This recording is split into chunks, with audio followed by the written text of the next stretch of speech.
السلام عليكم. اليوم غنوجدوا واحد العصير كيجي منعش بزاف وينفعنا في هذا رمضان، بالدلاع والفريز، البطيخ الاحمر. لهذا العصير غنحتاجوا كميه من الدلاع يعني مقشرينه مزولين ليه العصفه، كميه من الفريز ويكون مجمد، كميه من السكر سنيده على حسب الذوق، وغنحتاجوا واحد ياغورت كريمي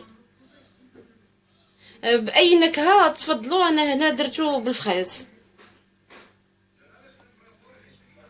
غنديروا الفريز في الخلاط، كميه الفريز اللي عندنا.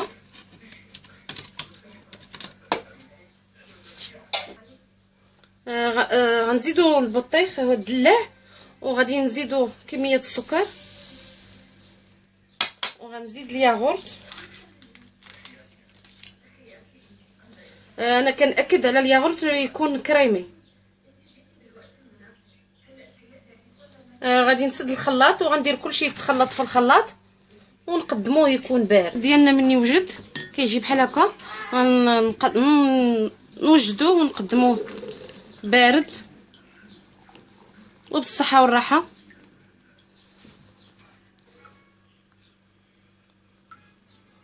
وها هو العصير ديالنا واجد.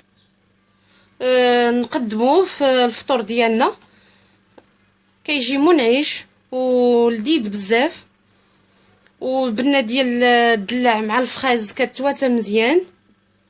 نتمنى تجربوه ويعجبكم، انا متاكده انه الا جربتوه غادي يعجبكم.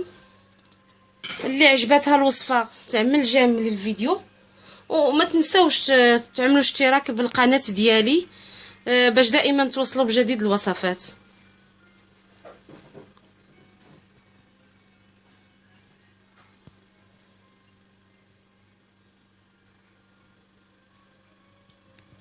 وبالصحه والراحه.